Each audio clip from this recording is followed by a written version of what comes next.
안녕하세요. 끝까지 보면 도움이 되는 마줌마TV입니다. 지난번 영상에서 6월부터 전세, 월세 계약하시는 분들이 꼭 알고 계셔야 하는 전월세 신고제의 주요 내용에 대해서 정리해서 안내드렸었습니다. 임대인, 임차인 분들이 모두 꼭 알고 계셔야 하는 내용으로 앞으로는 전세, 월세 계약을 한 것으로 끝이 아니라 임대차 계약 체결 후 30일 이내에 거래 당사자가 지자체에 신고하지 않으면 과태료가 최대 100만 원까지 부여될 수 있습니다. 6월 1일 시행까지 얼마 남지 않았는데요. 다음 달부터 시작하는 전월세 신고제 시행을 앞두고 신고 대상 제외되는 경우, 확정일자 관련 내용 등 추가적으로 새롭게 발표된 내용이 있어서 다시 한번 정리해서 안내드리려 합니다. 미리 알고 있어야 하는 중요한 내용들이기에 시행 전 꼭 자세히 확인하시면 좋을 것 같습니다. 궁금하신 분들은 오늘도 끝까지 봐주세요.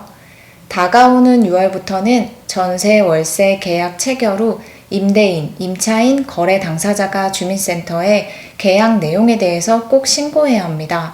미신고 혹은 거짓 신고 시 최대 과태료 100만 원 부과되기에 계약 체결일 30일 이내에 지자체에 신고하도록 하는 제도입니다. 우리나라 761만 임차 가구 중 해당 신규 제도를 도입하므로 임대차 정보를 파악할 수 있는 가구는 약 365만 가구로 추정된다고 합니다. 이는 우리나라 임차 가구의 약 47%에 해당됩니다. 모든 임차 가구가 6월부터 시행되는 전월세 임대차 신고제 대상인 것은 아니고 수도권, 서울, 경기도, 인천 전역, 광역시, 세종시 및 도의 시 지역에 보증금 6천만 원, 월세 30만 원을 초과하는 임대차 계약의 경우에 대상에 해당됩니다. 지역 및 계약 금액에 대한 기준은 정해졌지만 어떤 계약 기간권이 해당되는지에 대해서는 그동안 많은 논란이 있었는데요. 해당 제도는 일반 아파트, 다세대뿐만 아니라 고시원, 기숙사, 공장 상간의 주택, 판잣집 등도 대상에 포함되기 때문에 계약 기간이 장기가 될 수도 있고 단기가 될 수도 있습니다. 따라서 30일 이내에 초단기 임대차 계약권에 대해서도 일일이 신고를 해야 하는지 등 전월세 신고제의 계약 기간에 대한 별도의 기준을 마련할 것이라고 밝혔었는데요.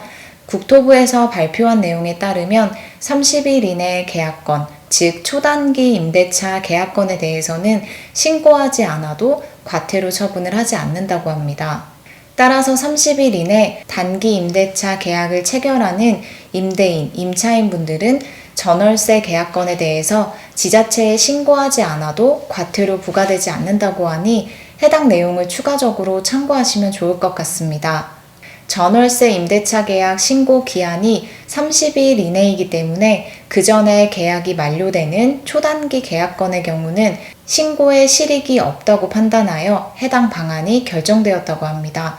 다만 주의하셔야 할 부분이 있습니다.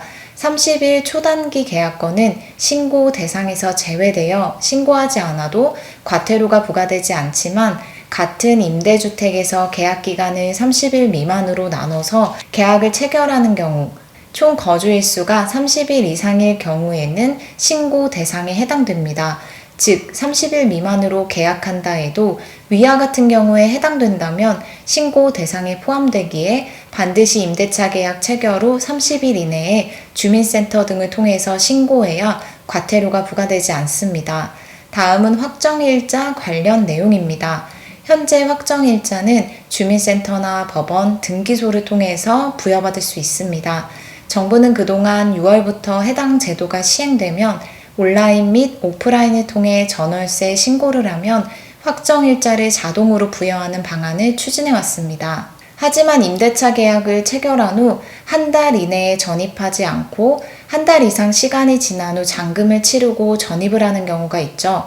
이럴 경우에는 거주지로 전입을 하지 않았는데 임대차 계약을 맺었다는 이유로 전입신고를 받아주는 것이 어렵다고 판단하여 이처럼 전월세 계약 후 한 달 이내에 전입하지 않는 경우에는 자동으로 확정일자가 부여되지 않는다고 합니다.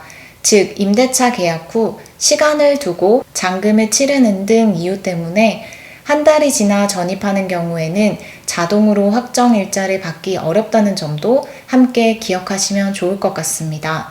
또한 신고 대상에 해당되는 보증금 6천만 원, 월세 30만 원을 초과하는 임대차 계약건에 대해 신고할 경우에만 확정일자가 자동으로 부여됩니다. 예를 들어 보증금 5천만 원, 월세 25만 원 등 신고 대상에 해당하지 않는 임대차 계약을 신고할 경우에는 신고 대상이 아니기 때문에 신고를 하더라도 확정일자가 자동으로 부여되지 않습니다. 신고를 하지 않거나 계약 내용 등을 거짓으로 신고하는 경우에 과태료가 최대 100만 원까지 부여될 수 있는데요. 거짓으로 신고할 경우에는 100만 원이 부과되고 미신고할 경우에는 신고 누락 기간과 계약 금액에 비례해서 최소 4만 원부터 최대 100만 원의 과태료가 부과됩니다. 금액과 기간에 따라 차등적으로 부과되기에 계약 금액이 작고 미신고 기간이 짧을수록 부과되는 과태료는 낮아질 수 있습니다. 과태료 금액 기준이 되는 계약 금액 산출은 다음과 같습니다. 계약금과 월세가 같이 있는 경우에는 월세의 200배를 계약금과 합산한다고 하니 이 부분도 함께 기억하시면 도움이 될 것 같습니다. 신규 제도가 도입됨에 따라 계도 기간을 거치는 경우들이 종종 있는데요. 6월부터 시행되는 전월세 신고제의 경우도 시행을 시작하는 2021년 6월 1일부터 2022년 5월 31일까지 1년 동안은 계도 기간을 운영하여 과태료를 부과하지 않는다고 합니다. 내년 5월 말까지 계도 기간을 운영한다고 하니 1년 동안 해당 제도에 대해서 익숙하지 않으신 분들은 필요한 부분들을 잘 확인해 보시면 좋을 것 같습니다. 신고 방법은 임대한 주택 주소지 기준에 관할 읍면동 주민센터 등에 방문해서 신청할 수 있으며 방문 신청이 어려운 경우에는 온라인으로 신고 가능합니다. 온라인 신고는 화면에 보이는 홈페이지에 접속하시면 됩니다. 포털 사이트에서 임대차 신고를 검색 혹은 직접 주소를 입력해서 접속하시면 됩니다. 그 이외에 주요 내용들은 제가 며칠 전 업로드한 영상을 참고하시면 조금 더 자세하게 설명되어 있으니 추가적으로 궁금한 부분이 있으신 분들은 지난 영상을 확인해 보시면 도움이 되실 것 같습니다. 오늘은 이렇게 6월부터 새롭게 시행되는 전세, 월세 계약 체결 후 임대차 계약을 신고해야 하는 전월세 신고제의 추가 주요 내용에 대해서 정리해서 다시 한번 안내드렸습니다. 6월 이후 계약을 진행할 예정이신 임대인, 임차인 분들은 해당 내용들을 미리 조금 꼼꼼히 살펴보시면 좋을 것 같습니다. 오늘도 끝까지 봐주셔서 정말 감사합니다. 항상 건강하시고 행복하세요. 구독과 좋아요, 알림 설정 꼭 부탁드립니다. 감사합니다.